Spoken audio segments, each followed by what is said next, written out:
Okay, I have forced these poor, poor souls to join me for Showgirls. Dear God. Never getting those 2 hours of my life back. I know, right? This movie. If I wanted to spend 2 hours looking at porn with bad plot, I'd just look at porn with bad plot. I mean, seriously. Yeah, boobs. They're boring. Yeah. you start to get numb to it after a while. Boobs are great when you get a couple pairs, but not when it's the whole shtick of the movie. Yeah, I mean... Now there was occasional full frontal other parts of the body nudity, and that was more rare. But in those moments it was also, why is this happening? Yeah. Oh, and there was Fat Lady with improbable dress powers. Yeah. She had this thing where she would like flex her arms and her dress would drop down. But it'd come back up. And then the one time it didn't. Yeah, that's Fix right. it! Fix it! Slap me in the back! That'll fix the mechanism somehow! Okay, so, these guys knew nothing about this movie. What was it, your girlfriend asked? My girlfriend asked what movie we were going to watch, and I said Showgirls, and she asked what it was about, and I said I had no clue. She said, it's probably porn. I said, no, it's not likely. Alex isn't like that. How wrong I was. This was... Oh god, I'm gonna have to look up her name, but this was the main actress's attempt to no longer be known as that girl from that kid's show. This was her acting out. And, I mean... Acting out, she did. Yeah, I mean... Also acting very Elizabeth Berkley from Saved by the Bell. Oh, that's who it was, okay. You didn't recognize her at all, did you? No, because I never saw Saved by the Bell. Okay, fair enough. It's not that good of a show. Like, the entire internet now hates you. Yeah. Saved by the Bell was not that good. It was the 80s trying to exist in the 90s. Yeah, but it was basically friends. Oh, speaking of 90s! Oh! If you like the colors blue, purple, and red, like the rest of the 90s, you'll like this movie. Yeah, it was very, very 90s. I mean, beyond even the stripper outfits, just the clothes in general were just like, whoa! Even the lighting on a lot of the scenes and out and about, it was red, purple, and blue. Yeah. That might have been because they were in Vegas. Maybe, but... I mean, there's a lot of neon lights in Vegas. Yeah. Okay, so, Nomi or Pollyanna, considering that's, or Polly, her real name. Yeah. Is a runaway from being a prostitute in like a bajillion different places. Yeah, she's like hopped all over the country. So she was a prostitute everywhere except Vegas. Yeah. No. In Vegas, she's a stripper. She was almost a prostitute. Yeah, she doesn't like being called a whore or taking drugs, except for that one time. Yeah. Yeah. The entire movie, she's like kind of anti-drug. Like every time she's offered cocaine, she's like, no. And you know, And then like casually after having sex with one of the main characters, she just ups and snorts a bit. As casually as if she did this with her morning cereal. Yeah, I mean, completely out of the blue. This script, man, they did not get theirs money's worth on that screenplay.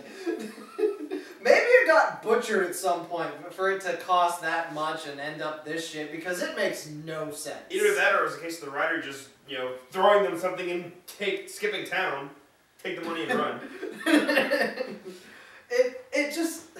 Actually, now that I think about it, that end came out of nowhere. Yeah. It did. The middle came out of... Nothing seemed to follow. It seemed like they went through a lot of decent movies and picked okay scenes and slapped it together and said, this is gonna be a story. I promise you. Watch it all. You'll like it. It will make sense. And it doesn't. At all. Oh my god. So, and a random black guy Yeah. who floats in and out of the story at random. Yeah. Yeah, it's like like, at first you think they're gonna be a thing like Dirty Dancing or something, and it turns out, no, she ends up hating him, and he marries some other woman because she got her pregnant. He got her whatever. Yeah. Pronoun game. Same thing. And then he's out of the movie. Yeah. And, oh God, Naomi just... Not only did she have no plan, she had no plan, but she just didn't seem to think about things. Like, she made no, like, thoughts. She just reacted to shit. The annoying bit wasn't just she only reacted, it was that her reactions weren't consistent for a character. Yeah. Sometimes she would react, you know, very angrily, which was most of the case. But then which was not always appropriate either. Where you would expect her to get really pissed, and she ends up seducing people. Yeah. That's not the reaction to have. There's a whole bit where, like, she's auditioning for a titty show, like a fancier one, and the guy's like, put some ice on your nipples. I want to see what they look like, you know, erect. And she gets all offended. Like, no! But her normal job is to be a stripper. Like, 10 minutes before this, she gave a really thorough lap dance. And when we say thorough, we mean thorough. Some of the most most hilarious thrashing about. It's like it starts out like, you know, normal, and then it kind of gets like, ooh yeah, this is getting really sexy, and then suddenly it goes. It goes right past. It goes right past sexy. The best appropriation to it is just that they copied whip my hair back and forth, but before that was even a thing. Like it legitimately looked like that. And then what's terrible is later when she's actually screwing the guy. Yeah. She does the same thing. She does the same but thing. in a pool. While actually having sex. Like it's a normal pool, but it looked like a freaking jacuzzi. Oh, and it was right next to like a waterfall thing. And it was so going she's right under her flapping face. her head back and forth in the waterfall spray. And then she stops moving and we're like, did she die? Which would have been a great ending. It would have satisfied everything about the movie. Yeah, especially that everything was pointless. Especially because the movie would have ended like half an hour earlier. Oh God, yeah. But the best part of that scene for me was the way neon trees. But no, the way her boobs were like all over the place. And all I was reminded of was that picture that says, "Calm your tits," and it's no. So yeah, behind the pool there was a row of palm trees, but in front of the actual palm trees were neon lights in the shape of palm trees, as if they needed more palm trees. It's like, oh, the palm trees die in the winter. No, they don't. It's Las Vegas. There is no winter. Oh God. And then the overly graphic rape scene. That was just... That was out of place. Out of place and really awkward. Like, they punch her and there's blood and she gets bruising. And then she comes back downstairs covered in blood. Top and bottom, and falls down in front of like 100 people, and somehow they keep that quiet? Yeah, I mean... It's not like she falls down in the corner and like no one noticed. No. She falls out in the middle of the room and everyone looks at her. Like, if that had been a smaller party, I would have bought it. But no, that was like a big publicity event with like people. Yeah. Like, not people on the inside, just people. Yeah, someone would have said something. They would not have been able to buy off that entire room. And what was especially weird was there was no reason for the rape scene, like, even in, like, story, like, she really wanted to have sex with the guy. Yeah, but then he's like, oh, by the way, we're gonna have a threesome with my bodyguards. And instead of asking if it's okay or anything, it just immediate rape scene, and it just...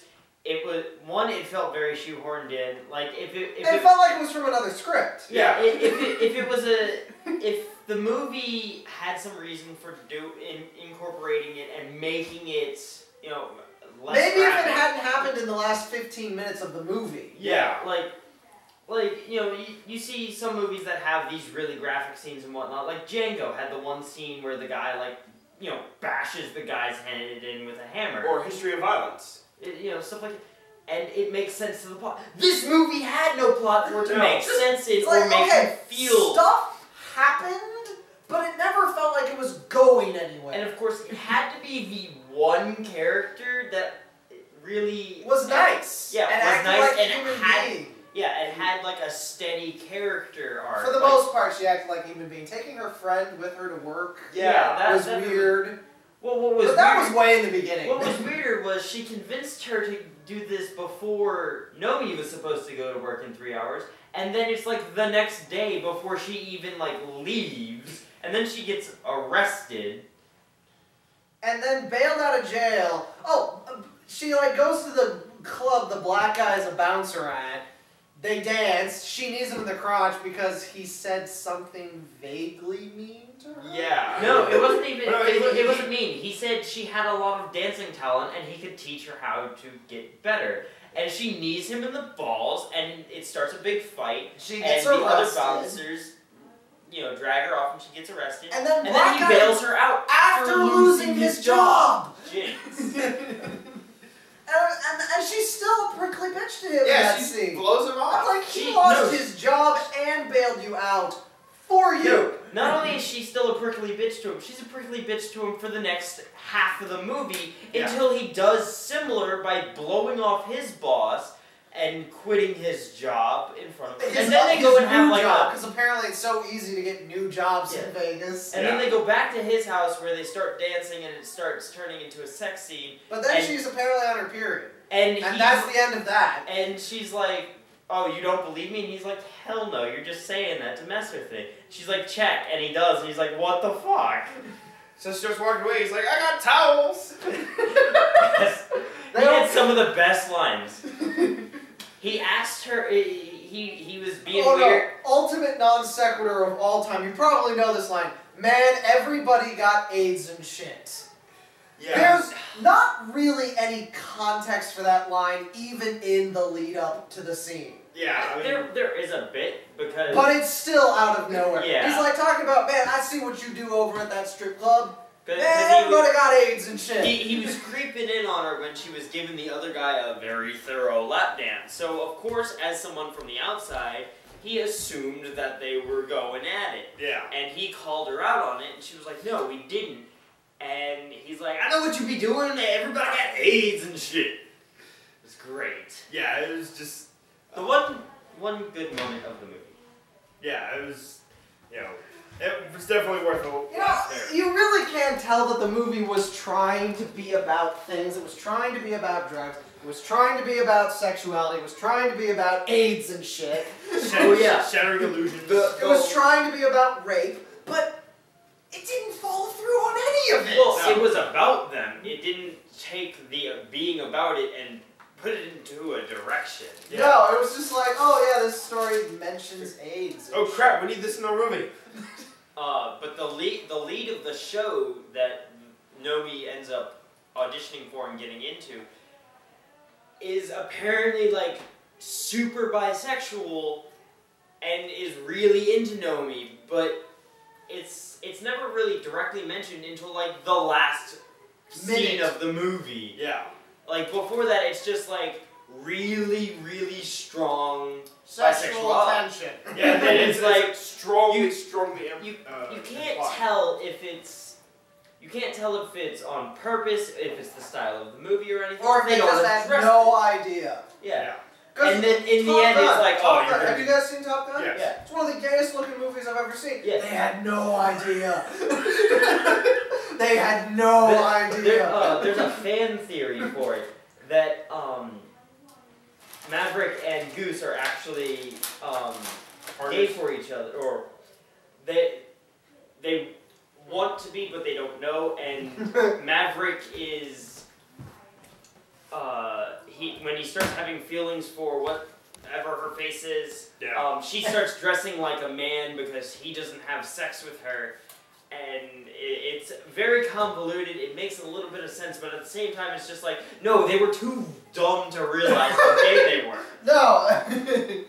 So, I don't think the movie's that... I don't think Showgirls was that dumb. I believe the lesbian tension was absolutely intended. Well, yeah, because at the end they addressed it, but it was like... But then there was the weird lesbian tension with her roommate. Yeah. Which again they didn't address. Yeah, it was just. That was great because like Naomi is a prickly bitch to just about everybody, like as default. Yeah. Yeah. Even she's introduced to her friend because like her stuff gets stolen. And she's like, no, and she's beating on Molly's car. Yeah. She's beating the shit out of her car. And she tries to drag her off, and then she falls into traffic. No, she runs into the road trying to get hit. And then Molly's like, pulls her out of the way. And then she buys her fries and a giant-ass thing of Coke. After this girl, who she has no idea who she is, beat the shit out of her car. And while doing this, like while they're eating, Nomi like flips her shit because she asked for her name and like throws the fries everywhere after having one fry. Yeah, it's like, no. But and then she's like, do you need a place to stay? Yeah. And then they're roommates. And then the movie literally skips 6 weeks forward. And they're the best friends. I'm like, you know what? I would have liked to have seen the bits of them becoming friends. yeah, because I feel like that would have been some interesting story. The opening scene was the most confusing. Because she was hitchhiking. She gets in the car and immediately pulls a knife on the guy. And this guy, you know, granted, he was sort of coming on to her a little bit. But she looks like Elizabeth Berkley in the early 90s. Yeah, and she wasn't she very wasn't open shirt, she no wasn't bra. thoroughly dressed. And yeah. I mean, yeah, she was hitchhiking, but yeah, she because that's a thing that still happens. But she gets in the car and immediately pulls a knife on him and like starts yelling at him and whatnot. And it's like, you got in his car voluntarily. And then threatened him. You know, if you're nice and whatnot, maybe he won't throw you out. And then like they have a brief moment where he threatens to throw her out. And she becomes nice and puts the knife away. And then they show up at Vegas and he like steals her luggage. Yeah, he convinces her to leave the suitcase in his car because that was a great idea. Yeah, they leave and she realizes, oh shit, this is the 90s. We don't have cell phones. They can't find him. She goes back to the same car. It's gone. And then she beats on. Oh, actually, yeah, no, that one like the one main guy. Like the director guy had a cell phone. Yeah, now that I think back on it. Yeah. Oh, that's right, he did. Yeah. But not everybody had cell phones. Yeah, it was very rare. There's only the people at the top. Who had the need of being called all the time. There's actually in a Woody Allen movie, Play It Again, Sam. Mm. This is done in the late 70s. One of the characters, like the thing you always see him doing in the movie is wherever he goes, he calls up work on the payphone and tells them the number of the payphone of all the places he's going to be at. And they do it a lot to show how obsessed with work he is. And as I'm watching this movie, I'm like, man, it's for people like you they invented cell phones. Because, oh God, if you need to be that close to the phone all the time. Yeah, that's about it. So, she works at the Cheetah as a stripper and is like upset when people proposition her and say things about her butt and even though like as a stripper. Yeah, even though there's several occasions at the same place, she's offering to people because you know that's her job. There was a great line from the Japanese guy. Everyone in America is gynecologist. Yeah, he said saying something in Japanese and the director of the big show, who you go to at the time, he leans over to his friend. He's like, "What'd he say?" Everyone in America is a gynecologist, and like they're just like, "Whoa, that's like, that's a good line." They just pass by the line and we're dying here. Like he just sort of nods, like, "Oh, that's pretty profound." It's like, no, that was an insult. What are you doing? Fucking hilarious. And then there was another great zinger from apparently the one really insecurely heterosexual dancer. Oh yeah. He's like, oh man, you're so bad luck, girl. You got heterosexual for a dance partner because he's feeling up the lady's ass. And then the two gay guys come behind him and they're all preening, and he's like, hey, you want a knuckle sandwich? It's like, can I get it anally? No, I said, can I have my name on it? The knuckle sandwich. Okay. I didn't hear what he said after it. See, I left more at the bring the flashlight over here. I want to see how big it is, and the heterosexual guy is all like, oh god, that like performance. Yeah, it went from it was all over the place. to weird wedding fantasy with to, like gothic flying buttresses to motorcycles driving across the stage and as the lead is being lowered down and basically being raped on stage. The motorcycle one, we were like, this is like a Madonna performance with more tits. Yeah. Or a Lady Gaga performance with More realism. more humanity. So, but yeah, like all these things, they had live motorcycles driving around. Yeah, it was, all that, and the volcano would explode while the girl comes up and doesn't catch fire with her wig and all that shit. Yeah, we're just like, what is this? It was really bizarre. And it didn't make a lot of sense that they needed like a leading lady, because she really blended in. yeah. Well, not only did she really blend in, it was a titty show. Yeah, there was no story. It was literally dancing and flashing tits. I mean, granted, it was more choreographed and produced dancing than your average strip show, but the black guy said it best. These people are lying to themselves. They want tits and ass, and they don't feel comfortable with that. Yeah. Go to a strip club if you want tits and ass and you're comfortable with that. Yeah, it was just really weird. And there's all like behind the scenes drama in the dressing room. Yeah. There's monkeys for some reason. Oh yeah. Well, I mean, it was '90s, Georgia the Jungle. Like, yeah, the monkey thing was it was the hype. It was a thing. Yeah. So these monkeys run around backstage, and just for no reason. Just monkeys. Oh yeah. Watch out for the monkey shit on the stage. And one of the dancers has her kids there as the monkeys come by, and like one of the other dancers is complaining that the kids are talking, even though it's already loud as shit because you're under a stage. And like there's like 30 people doing makeup with like little mirrors and shit. And these kids are just like, oh, mommy, I want to see the monkeys. And she's like, shut the fucking kids up, bro. And the girl's like, you said the F word. I'm like, girl, there are naked women all over this place. Yeah. And the little kid who looks to be like 8 or 9 at the height of what are boobs? Just completely unfazed. Yeah, I mean, I suppose if he's been around it enough, he'd get used to it, but still. But see, that's exactly the problem with this movie. But you could definitely tell it was their first time being there, because they didn't know monkeys were there. Well, yeah, there's that. And the black lady was complaining, and then there was like some weird thing where awful dreads girl, whatever her name was. She like threw some beads on the stage, and the male dancer carrying said lady slipped. And dropped her on her knee. I felt like that she broke her knee. More. Yeah, and the male dancer didn't get hurt, even though like he was carrying a human being. Yeah, and she landed on him.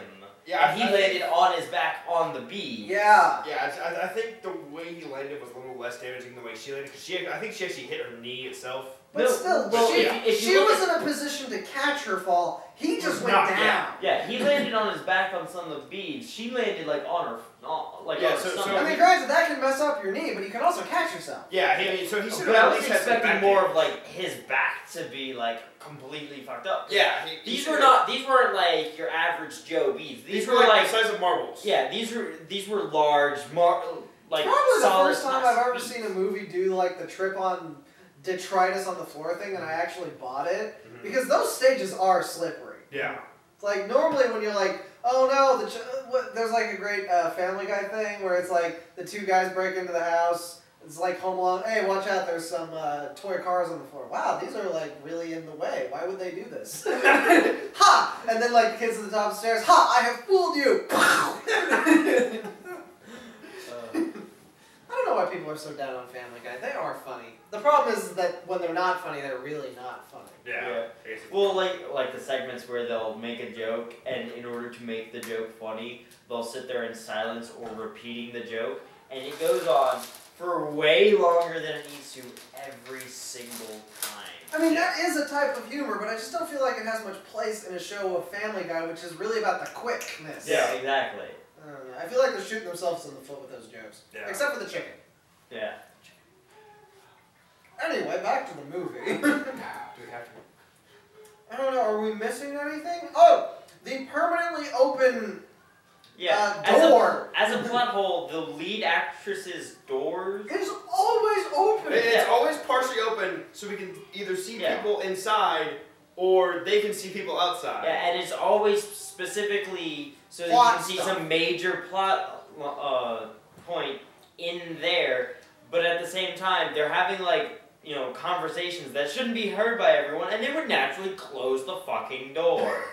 And there's one moment, when she gets the letter? yeah, about midway through where the Nomi gets a letter saying that she's been refused the role of understudy. And at that exact moment, the lead opens her door. And it's all like, Oh. and it's like, nice letter. And we're sitting there like, did she purposely do that? And I could see it happening. Yeah. Like, not even just movie shit. She is that dramatically contrived. And then there's like a whole bit. Oh, what was the redhead guy? Oh, the one of the choreographers for the show. Whose name wasn't gay. Oh. Yeah, there were two choreographers. A lady who wasn't gay, whose name was gay, and redhead, who was clearly supposed to be gay. I think that's like his role in everything, because he was on Disney Channel on The Sweet Life of Zack and Cody. He was the host for the restaurant, and he was very flamboyant in it. Not gay, because Disney Channel children's sitcom. Yeah, right. but he was very flamboyant. And it didn't dawn on me until like halfway through when I caught the right angle, because he wasn't wearing glasses like he does on the show. Yeah. And I caught it, and I was like, holy shit, that guy's on Disney Channel! And we all died, because it was like a serious part, and it was just This movie is very NC-17. Yes, very. Very NC-17. In fact, this movie bombed so hard that it effectively killed the NC-17 rating. Is that what Really? did it? Yeah, that's what did it. Movie theaters, partly because movie theaters don't want to stock movies like that, because they'll get like talking heads yelling at them for think of the children going to see this movie that no one under the age of 17 is supposed to see. Yeah. Don't get it? But that's like mature games, you know. it's basically the extreme version of how they keep editing down horror movies to be PG-13 so kids can see them. Right. So they keep editing down NC-17 movies to rated R because they just can't get NC-17 movies to make any money. This was the movie that made the most money as an NC-17. It made $20 million. They paid more than that for the goddamn script. Yeah. Well, I know nowadays NC-17 is basically a death sentence, because I know Quentin Tarantino has had to alter his movies several times to get it under NC-17. And then we got the director's cut. Because, which is sad, because Quentin Tarantino's name on it should not, like... Yeah, I would totally go see a Quentin Tarantino movie NC-17. Yeah. But I would totally do that. I don't see why theaters wouldn't go NC-17, oh, Quentin Tarantino, fuck yes! This is what, it's like, that's It's- what we it's go to money. those anyway. Like, his name prints money, basically. Yeah. I mean, But partly because he's continuously made good stuff. Exactly. Like, he hasn't made a bad movie yet. He's made less good, but he hasn't made a bad movie. yeah. It's sort of like with Marvel. We go to see Marvel movies because we know they're gonna be good on some level. Yeah, I mean, they may not be the best movie ever, and they may not Their be... quality control is there. Yeah. I think the last time they had a bad movie was Hulk. Back in 2001. Yeah, the original one that's not part of the cinematic universe. Yeah, Ang Lee. And that one was... At least it was ambitious. Yeah. Yeah. They went for it. Like Showgirls, went for it. And dropped it. And drowned. There was all sorts of like we weren't just kidding about like the black guy showing up and like he's in like the beginning of the movie and then he's gone. Like there's the story arc with him is that he shows up after bailing her out of jail. He's trying to get to know her because he's an ex-dancer and he's trying to get a small show together. And he keeps popping in and out of the movie at appropriate times. Yeah. Until about the halfway mark. And you know, so they have this thing where he's trying to teach her the dance, and then they get all sexy about it, and she leaves for no particular reason. And then she comes back and he's banging this other chick. Well, and now she's mad, even though she like specifically ditched him. Yeah. Yeah. And so she's like, "Oh, I'm not doing it anymore." And then he's out of the movie for like the next hour. And then suddenly she goes back when he actually is putting on this show at the club, Which feels like it should have been earlier in the movie. Yeah. Yeah. And you know, she starts talking to him, and he's like, "Yeah, I'm marrying the chick he was banging earlier because she's pregnant, and Gonna he's run like, a grocery store. what are you that gonna? my mom runs. Yeah. What are you gonna do? You know, you can't run the show because you know she's gonna be pregnant, and you know, pregnant girls at a club, not really. They don't dance well. Yeah, and I don't really see that many people wanting to show up at a club for that. Because this wasn't a titty bar, this was an actual club. Yeah, this was a dance club. Yeah. Yeah, and Part of he's that's like, I'm probably gonna. why they got booed off the stage. He was trying to do like artistic dancing at a thunka wave your arms in the air club. Yeah. Which I'm surprised. He got fired from that same club. And then they let him perform? Yeah. Like a week later. Well, no, it was like 2 weeks. It couldn't have been the very time frame long. is weird. Yeah, it's hard to get a good sense of how long this film takes. And he's like, yeah, I'm gonna work at a grocery store because I can get great deals on baby food. And it's like, wait a minute, this guy is the only guy with common sense in the movie. Yeah, well, he gets her pregnant, so they're gonna get married so that they can get good benefits and good tax things, and he's gonna get a job at a grocery store, which pays money. Which pays money, and he can get discounts on the things. I mean, yeah, he had to abandon his dance dreams, but that's what you got to do. Yeah, it was like the only character with common sense, and he's gone. Yeah, it was like, there's the whole movie, and then this guy. This guy shows what life is actually like. The rest of the movie is... other shit. Yeah. Then there's, the running gag with, my sewing hand is worn out, which is a masturbation joke. And then there's, like, the nail thing. Yeah, it's like... She paints her nails in the beginning of the movie. And they say it looks really good, it doesn't. her friend's like, oh, your nails are amazing, and she convinces her to come to the show so she can show off her nails. To Crystal, like the big dancy lady. And at that point is when, like, then she gets all offended, like she do. Yeah, and then the nail thing goes away for a while, and then it comes back in the last 10 minutes. Yeah. Like the very end of the movie, the nails come back. It's like, I'm painting my nails to go beat the shit out of that rocker guy who raped my friend, because of course they're not calling the cops on him. Yeah. But so she she pretends to be a hooker and goes in and kicks the shit out of him, and then leaves. And then she skips town. And then she leaves town.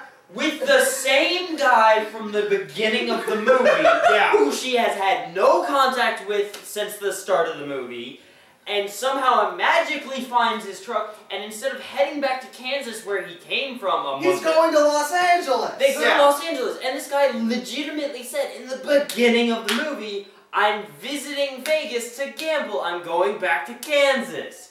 And he doesn't. Yeah, just... Oh, and he doesn't recognize her until she takes her glasses off, and he's like, oh shit, you! And then she pulls out her knife again. No, she didn't. Yeah, she pulls her knife out again. I thought you. Although this time she actually had a reason. She's like, give me back my suitcase. Yeah. Which he's already sold. I'm sure. I mean, we don't know for sure, but it's like the last thing you see is them driving off, and it's like, I mean, I understand they were going for the bookends thing, but this was not a movie to do that with. No, this movie's plot makes no goddamn sense. Oh, I love watching this movie. It's so fucking stupid. See, you said it was fun to laugh at. It's not, like, there's moments to laugh at, but really it's mostly just, why the fuck was this made? It's like, why?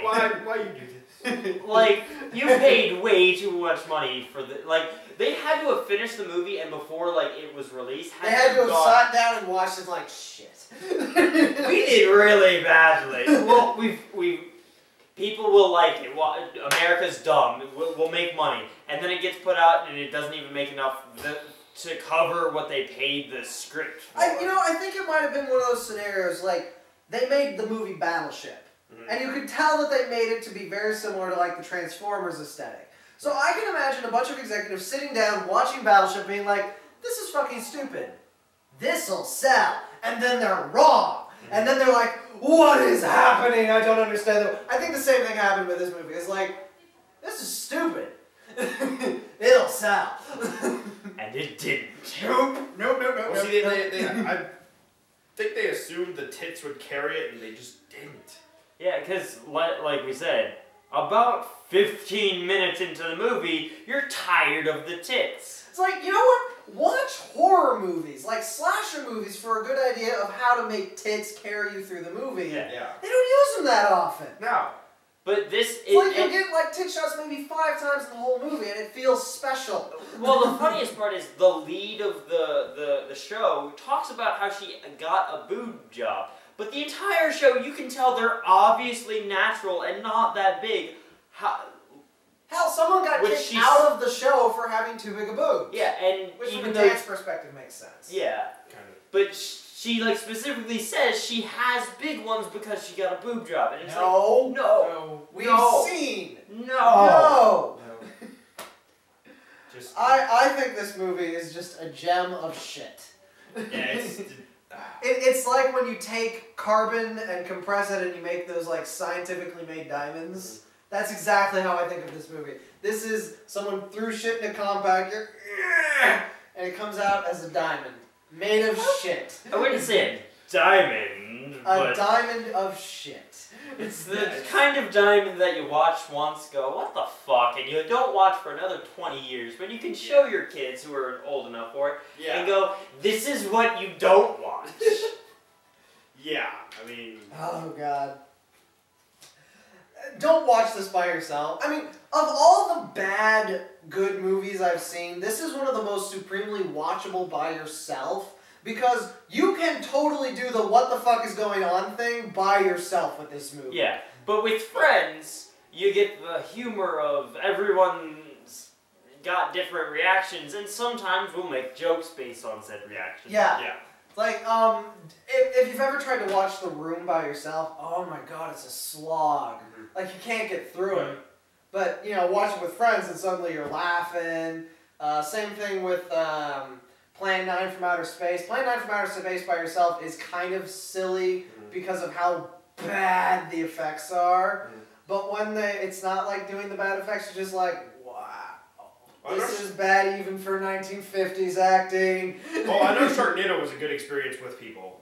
It was a good experience without people, because I watched it with Maddie, and then I watched it again without Maddie, and both times were equally as fun. Because it's a fun movie. It knows it's shit. It's so fucking stupid. Yeah, but it knows it. This is shit, and it doesn't know. It's like, he jumps into the shark. Like, obviously at no point did they go, this is realistic, people will like this. They went, no, this is fucking retarded, but it's amazing. It's like, hey, you know what would be awesome if you jumped into the shark and then chainsawed your way out of the shark? Does that make any sense? Nope! And the one guy with the bar stool who carries it everywhere, and like, they go back to the car for the dog, and the guy goes, oh, my stool! Let me get my fighting stool! Die, sharks! Yeah, like, that's a movie that knows what it is, knows what it's trying to do. This does not in the slightest. No. But it goes so over the top. Like, it's so self-serious. Yeah, it is... It is that one edgy kid in middle school who was trying so desperately to be edgy so he could be cool and popular, but went so overboard, everyone The just kind of... one who wears a necklace of razor blades. No, the one who wears a necklace of, like, faux teeth, trying to, like, pawn them off as being, like, his mother's teeth. Yeah, it's a try-hard. I remember the goth kids in Providence. We had 2. Yeah. Didn't have any when I was there. Cat was really nice though. She was the 3rd goth kid. Really? Yeah, there was like the 2 who just kind of walked the upper hallways in the morning. Yeah, the girl of that pair. That wasn't Cat. Okay. They looked similar though. Okay. I don't know, it's hard to remember, man. I know It was a while ago. Been a while. High school, man. So, Showgirls, get some friends, get drunk. You'll have a good time. I guarantee it. As long as you're not afraid of tits. Or alternatively, watch a good movie. You like could also Pacific do Rim. that. Or the Lego movie. You could go watch The Edge of Tomorrow and turn it off at the end. Yeah, like when it gets to the like last 5 minutes, just stop. So like, as soon as the make up your own ending. As soon as the grenades go off, stop the film. Or go see Kingsman. Kingsman is great right now. That's a good movie. I gotta go see that one. I gotta say though, this was so satisfying as like a bad movie to watch after sitting through 50 Shades of Grey. Yeah. 50 Shades of... it's boring. Like, Twilight was more entertainingly bad than 50 Shades of Grey, the movie. And like I Twilight haven't is seen either. Twilight is actually kind of a difficult, so bad it's good movie because you really have to get in the right mindset. Yeah. You do need some friends to laugh at it. Yeah. Except for the last one. The last one kind of goes all the way with it and suddenly becomes like the You last. had my demon, baby. I didn't see anything past You it. might want to see the last Twilight movie. No, you might want to see none of them. Yeah. It's Twilight. Fair point. Fair point. With friends, however. God. Okay, thanks for joining us.